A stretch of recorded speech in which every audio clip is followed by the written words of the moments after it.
यह कहानी एक छोटे से गांव की है, जहां एक बुजुर्ग साधु बाबा रहते थे। वह साधु अपने जीवन में हमेशा अच्छे कर्म करते थे और दूसरों की मदद करने में विश्वास रखते थे। उनका जीवन सादगी से भरा हुआ था और उन्होंने अपने जीवन को दूसरों की भलाई के लिए समर्पित कर दिया था। साधु बाबा के पास बहुत से अनुयायी थे, जो उनकी बातों को गंभीरता से सुनते थे। गांव में एक व्यक्ति था, जिसका नाम रामू था। रामू गरीब था और जीवन में बहुत संघर्ष कर रहा था। वह हर समय यह सोचता रहता था कि कैसे उसका जीवन सुधरे और उसे सुख शांति मिले। वह अक्सर साधु बाबा के पास आता और उनसे सलाह लेता था।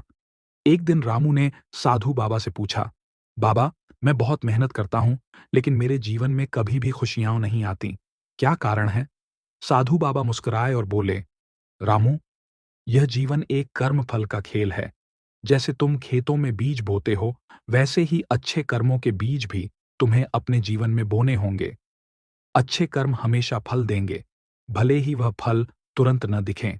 रामू ने सोचा और फिर पूछा, कृपया मुझे एक उदाहरण बताएं, जिससे मैं अच्छे कर्मों के फल को समझ सकूं। साधु बाबा ने रामू को एक कहानी सुनानी शुरू की। एक बार की बात है, एक गांव में एक व्यापारी रहता था। उसका नाम महेश था। वह व्यापार में बहुत सफलता प्राप्त कर चुका था, लेकिन उसका स्वभाव बहुत ही कड़ा और निर्दयी था। वह हमेशा अपने व्यापारियों और कर्मचारियों से अनुशासन और कड़ी मेहनत की उम्मीद करता था, लेकिन कभी किसी की मदद नहीं करता था। वह किसी भी जरूरतमंद व्यक्ति की सहायता करने से बचता था, चाहे वह कोई गरीब हो या भूखा। एक दिन महेश का व्यापार अचानक मंदा पड़ने लगा। उसने अपनी सारी कोशिशें की, लेकिन कोई रास्ता नहीं दिखा।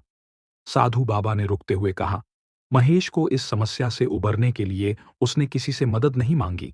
वह सोचता था कि वह अपनी मेहनत से सब कुछ ठीक कर लेगा।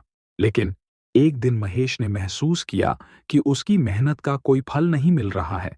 इसी बीच एक दिन गांव में एक बड़ा तूफान आया। तूफान के बाद गांव के बहुत से घर नष्ट हो गए और लोग भी बुरी तरह प्रभावित हुए।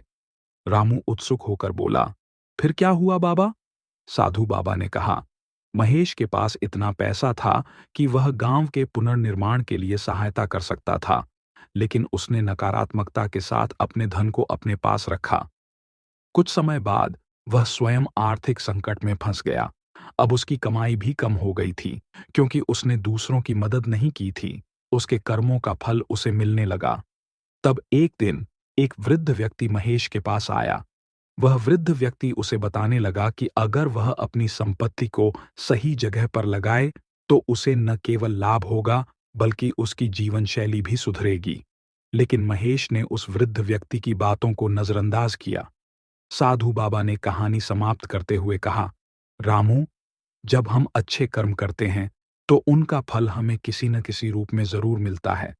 महेश ने किसी की मदद नहीं की, उसने सिर्फ अपने भले के बारे में सोचा। इसलिए उसका कर्म बुरा था और इसका परिणाम भी बुरा हुआ। लेकिन अगर वह दूसरों की मदद करता, तो उसका जीवन भी बेहतर हो सकता था। रामू ने सिर झुकाया और समझते हुए कहा, अब मुझे समझ में आ गया बाबा। अच्छा कर्म ही जीवन को सफल बनाता है। साधु बाबा ने मुस्कुराते हुए कहा, यही सही है रामू। अच्छे कर्म ही जीवन का असली मूल्य होते हैं।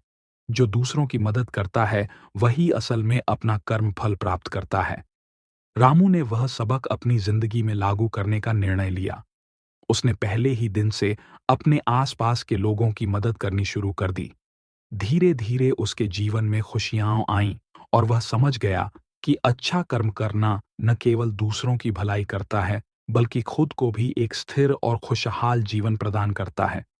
यह कहानी हमें यह सिखाती है कि अच्छे कर्म हमेशा फलित होते हैं, चाहे उनका फल देर से मिले, लेकिन वह निश्चित रूप से मिलता है।